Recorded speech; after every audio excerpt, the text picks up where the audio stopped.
Hello friends, so our before lecture we are starting our the next paper, that is industrial biotechnology, and today we are starting our first unit, that is a downstream processing. Down.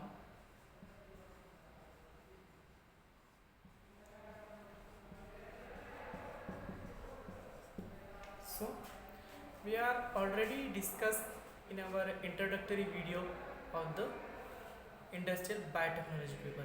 So what is the downstream processing? Simply, what is the definition of the downstream processing? Purification and the extraction of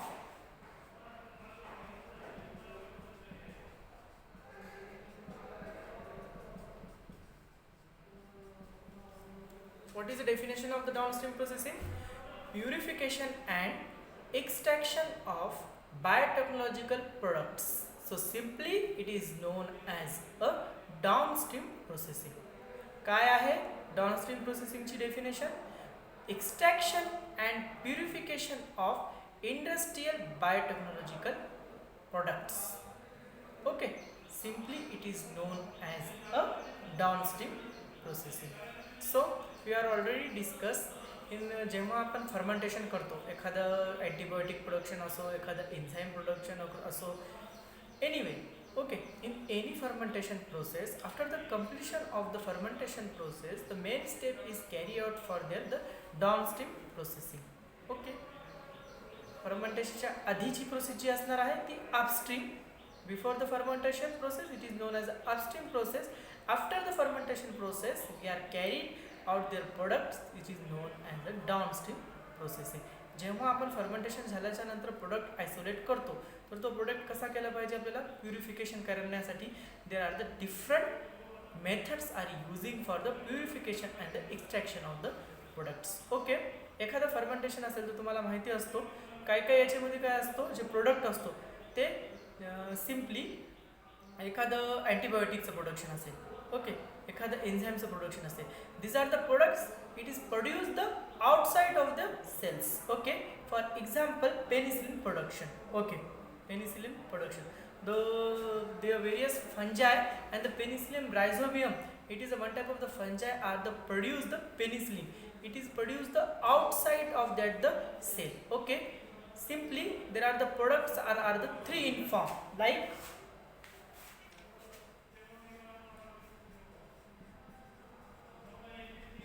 intracellular, extra cellular, last one that is a both. जेव्हा fermentation असतो, fermentation मध्ये जो product form झालेला असतो तो किती form मध्ये असू शकतो? हा, 3 फॉर्म मध्ये असतो. इंट्रासेल्युलर असू शकतो, एक्स्ट्रा सेल्युलर असू शकतो आणि बोथ असू शकतो. ओके, जर सर्वात अगोदर इंट्रासेल्युलर म्हणजे काय? The products are formed inside of the cell. It is simply known as a intracellular. Okay, तर इंट्रासेल्युलर मध्ये एक्झाम्पल काय येतील? काही एन्झाईम्स आहेत, काही की जे की इंट्रासेल्युलर प्रोडक्ट करतात. फॉर एक्झाम्पल डीएनएज आहे, आरएनएज आहे, प्रोटीनेज आहे. Okay, sub proteinase. Okay, all are the proteinase are not produced inside of the cell. The various proteases are the produced the outside of the cell. Some are produced the inside of that cell. But some DNAs, RNAs पाहिले का तुम्ही? DNAs कधी outside of the cell चे produce होतो का? Okay, that is are the some enzymes are produced the intracellular of that cells. Okay, some vitamins आहेत. Okay, product are after the fermentation. Okay, after the fermentation जेव्हा करतो आपण, तर फर्मेंटेशनच्या झाल्याच्या नंतर आपण डाऊनस्ट्रीम जेव्हा प्रोसेस करणार आहे, तर ती डाऊनस्ट्रीम प्रोसेस अप्लाय करण्याच्या आधी आपल्याला काय पाहावं लागेल की प्रोडक्ट कोणत्या फॉर्ममध्ये आहे, एक तर इंट्रासेल्युलर आहे की एक्स्ट्रा सेल्युलर आहे की बोथ आहे, हे बघून आपण काय करतो आपल्या पुढच्या techniques for isolation of that products. Okay, simply कशासाठी पाहतो आपण हे जे प्रोडक्ट किती फॉर्ममध्ये आहे, तर ते करण्यासाठी कशासाठी, जे आपल्याला पुढचे आपल्या जे डाऊनस्ट्रीमचे टेक्निक्स आहेत त्या यूज करण्यासाठी आपण काय करतो, प्रोडक्टची स्टडी करतो. Okay, that is a product are in a 3 form, that is intracellular, extracellular and the both. Okay, intracellular, the some enzymes like the DNAs, RNAs and some vitamins are produced the inside of the cells. Okay, extracellular. Extracellular simple meaning the products are found outside of the cells. Simply it is known as a extracellular products. त्याच्यामध्ये काय असतील? Enzymes आहेत, antibiotics आहेत.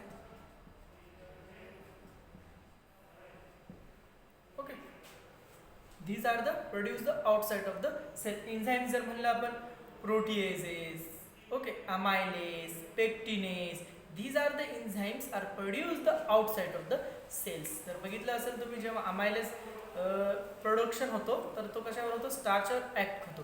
तर काही micro organism काय करतात, जसं की फॉर एक्झाम्पल आपल्या बॉडीमध्ये जे असतो ते एन्झाईम्स कसे आहेत? आउटसाईड आहे की इनसाईड आहे? आपल्यामध्ये जे एन्झाईम प्रोड्यूस होतात ते inside of the cells produce होतात. बट आपलं डायजेशन कसं आहे? म्हणजे आपलं डायजेशन कसं आहे? एकदम हायर लेवलचं आहे. म्हणजे आपल्या सगळ्या गोष्टी ॲडॅप्ट झालेल्या आहेत. पण बॅक्टेरियाच्या जर प्रमाणे तुम्ही पाहत असाल तर त्यांचं डायजेशन आपल्याप्रमाणे आणखी स्लो लेवलवर आहे. ते किंगडममध्ये खालच्या याच्यावर येतात कारण की त्यांच्यामध्ये एवढं स्ट्रॉंग एन्झाईम्स, एखादं डायजेशन पॉवर, आपल्या जे डायजेस्टिव्ह सिस्टीम आहे ते त्यांच्यामध्ये असते का? ॲब्सेंट असते. त्याच्यामध्ये काय करतात? आउटसाइड ऑफ द सेल्स काय करतात? एन्झाईम प्रोड्यूस करतात. त्याचं ब्रेकडाऊन करून डायरेक्ट ते काय करतात? त्यांच्या सेल्समध्ये ॲडॅप्ट करतात. Okay, these are the speciality of the bacteria and our animal, plant or they are the human beings. Okay, so these are the extracellular enzymes. Both best example of that is the vitamin B12. It is produced the inside or outside of the cells. Okay, the product are the three form: intracellular, extracellular and the both. Okay, हे कशासाठी पाहतो आपण? Before the downstream processing. Okay, simply today's lecture we are discussing what is the products present in our fermentation broth. Product हा fermentation ब्रॉथमध्ये किती फॉर्ममध्ये असतो हे आपण पाहिलं. ओके, कशासाठी? आपल्या पुढच्या ज्या डाउनस्ट्रीमच्या टेक्निक्स यूज करायचे आहेत आपल्याला, ते करण्यासाठी आपण काय केलं? हे त्यांच्या प्रोडक्टचे फॉर्म्स पाहिले. ओके, आता हे फॉर्म्स पाहिल्याच्या नंतर आपण काय करतो? त्याच्या निर्देशनाच्या नुसार आपण आपल्या पुढच्या टेक्निक्स यूज करतो. इंट्रासेल्युलर असेल तर आपल्याला टेक्निक्स डिफरंट यूज कराव्या लागतील डाउनस्ट्रीमच्या.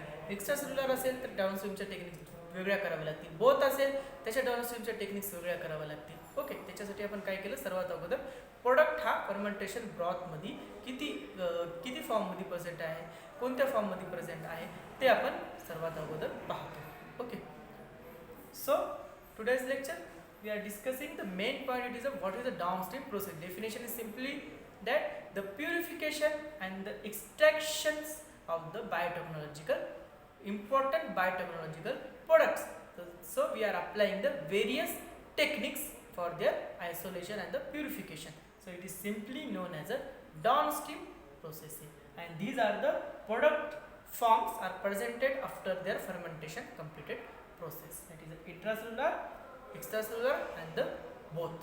According to this we are the performing our the next techniques for the isolation of the products. Okay, so thank you for watching this video. So our next lecture we are discussing the various methods for using for the downstream processing.